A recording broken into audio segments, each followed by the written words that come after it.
ठीक आहे. प्रश्न क्रमांक 6 नको, बास झालं आता. अध्यक्ष महोदय, मूळ मुद्दा झाला आता. प्रश्न क्रमांक 15,677. अध्यक्ष महोदय, वितरित केल्याप्रमाणे. अध्यक्ष महोदय, खरं तर मंत्री महोदयांनी हा प्रश्नाचं उत्तर वाचलं, प्रश्न वाचला की नाही मला डाऊट आहे. कारण 1, 2, 3, 4 मी तर उत्तर देत नाही, पण शेवटचं फक्त उत्तर मी तुम्हाला विचारतो की तुम्ही तुमच्या खात्याला जाब विचारून ठेवा. काय उत्तर आपण दिलंय? महाराष्ट्र सागरी मासेमारी अधिनियमन 1981 सुधारित 2021 अंतर्गत रत्नागिरी जिल्ह्यातील 9, सिंधुदुर्ग जिल्ह्यातील 19 अशा एकूण 28 परराज्यातील नौकांवर, म्हणजे रत्नागिरी आणि सिंधुदुर्ग हे परराज्य होतंय असं ते उद्बोधित होतंय. या ठिकाणी परराज्यातील थोडंसं सुधारणा करून घ्या. लगेच चिडू नका. चिडायला बाहेर मैदान मोकळं आहे, इथं नाही चालत ते. आणि आम्ही पण काय चिडण्यामध्ये कमी नाही. म्हणून आपल्याला जो मुद्दा उपस्थित करायचा आहे तो ह्या परराज्यातल्या बोटी येऊन आपल्याकडे मोठ्या प्रमाणामध्ये मासेमारी करतात हे आपल्याला नाकारून चालणार नाही. सरकारी म्हणून उत्तर देत असताना ठीक आहे, मी ज्या वेळेला मत्स्य विकास राज्यमंत्री होतो, दादा इथं बसलेले आहेत, तेव्हा आपण पहिल्यांदा मच्छीमार लोकांच्या अशा पद्धतीनं अनधिकृत मासेमारी करणाऱ्या लोकांना पकडण्याकरता स्पीड बोटी आपण खरेदी केल्या. आज सुद्धा आपल्या विभागाकडे 8 स्पीड बोटी आहेत की ज्यातल्या 4 केंद्र सरकारनं दिल्या आहेत, 4 राज्य सरकारनं दिल्या आहेत. अध्यक्ष महोदय, त्या 8च्या 8 आता बंद आहेत. बाहेरून येणाऱ्या बोटी ज्या असतात त्या 400-500 हॉर्स पॉवरचे त्यांची इंजिन असतात, आपल्याला ते पकडणं कठीण जातं. आणि म्हणून ह्या बोटी जर खरोखर बंद असतील तर तात्काळ आपण सुरू करून त्या ठिकाणी आपल्या विभागाला आपण अलर्ट करणार का, हा एक मुद्दा. दुसरी गोष्ट, ज्या पद्धतीनं गुजरात राज्याने एक अतिशय कडक कायदा केलाय की त्यांच्या हद्दीमध्ये 12 फॅदमच्या पलीकडे जर त्यांच्या हद्दीमध्ये दुसऱ्या राज्यातल्या जर बोटी आल्या मासेमारी करण्याकरता तर ते केवळ दंडाची रक्कम लावत नाहीत, त्या मासेच्या किमती इतकी दंडाची रक्कम किंवा ते मासे जप्त करणं अशा पद्धतीचा विषय न करता त्यांनी स्वतंत्र कायदा करून त्या ठिकाणी अत्यंत कडक अशा पद्धतीची कारवाई केली.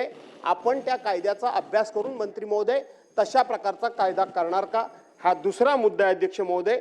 आणि तिसरा मुद्दा, आपण त्या काळामध्ये 3 ड्रेजर विकत घेतले होते, एक रायगड, एक रत्नागिरी आणि एक सिंधुदुर्ग.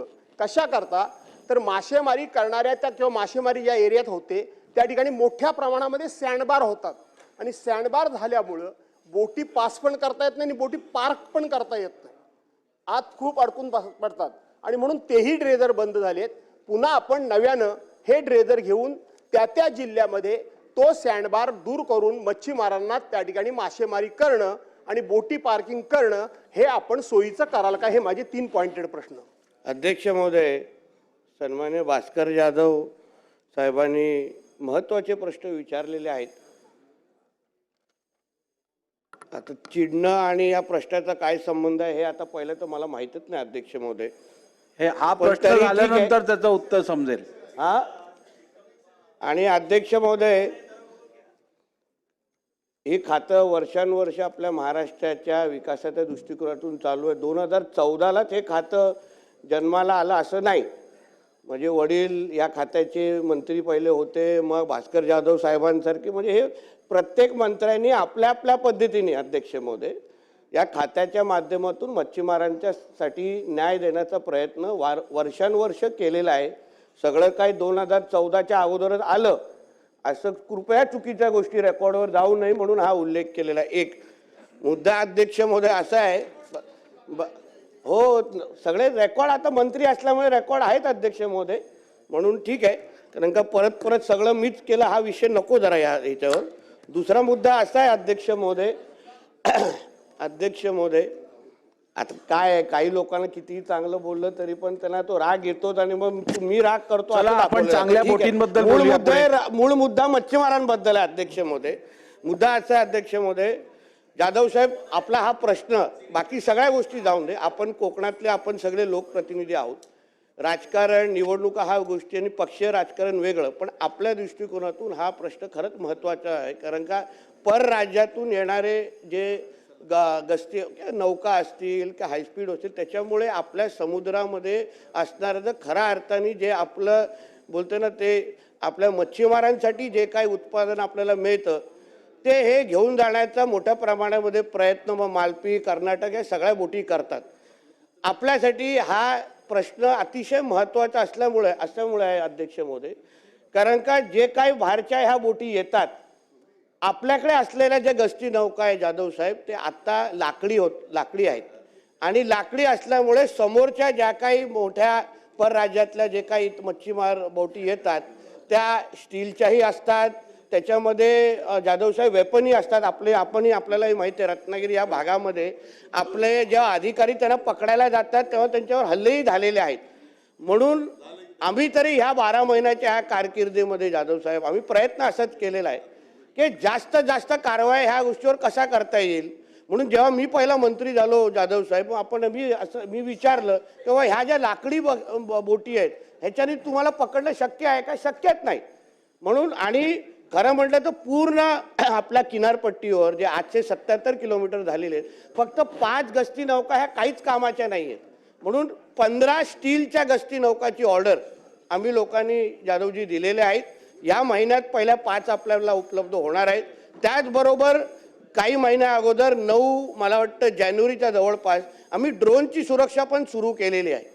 कारण त्याच्याने काय होतं आपल्याला एक्झॅक्ट कळतं का बाबा कोण कुठून आलेला आहे, त्याच्या बोटचा नंबर असो. कारण का आपणही खातं सांभाळलेलं आहे. माझाही असा अनुभव आहे की 100% आपल्या खात्यातले अधिकारी प्रामाणिक नाहीत. याच्यामध्ये काही लोक समोरच्या लोकांमध्ये मदतीचे पण असतात आणि त्याच्यामुळे ह्या कारवाई इंटरनल मदतीशिवाय ते आपल्या बॉर्डर क्रॉसच करू शकत नाही, 12 नॉटिकल माईलच्या आतमध्ये येऊ शकत नाही. म्हणून प्रश्नोत्तराचा तास हे उत्तर संपेस्तोपर्यंत वाढवण्यात येत आहे. बोला अध्यक्ष महोदय. म्हणून आम्ही झालेल्या कारवाईचे आकडे मी आपल्याकडे पाठवतो.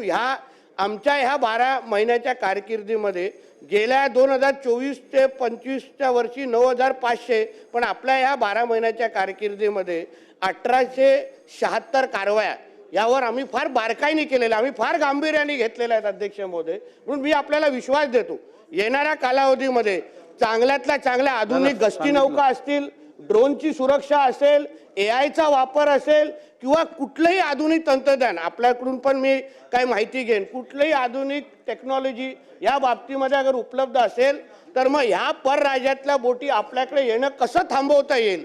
कारण का याचा थेट फायदा आपल्या मच्छीमारांना पारंपरिकला पण होतो, सगळ्या लोकांना होतो. निश्चित पद्धतीने घेण्यात येईल. ड्रेजरच्या बाबतीमध्ये आपण जे बोलू अतिशय योग्य आहे.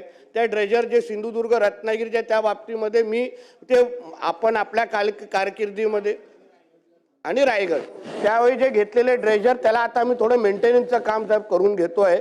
पावसाळ्याचा सीझन आत्ताच संपलेला आहे. येणाऱ्या काही महिन्यामध्ये आपण त्याचा वापर सुरू करू जेणेकरून याचा थेट फायदा आपल्या मच्छीमार बांधवांना होईल.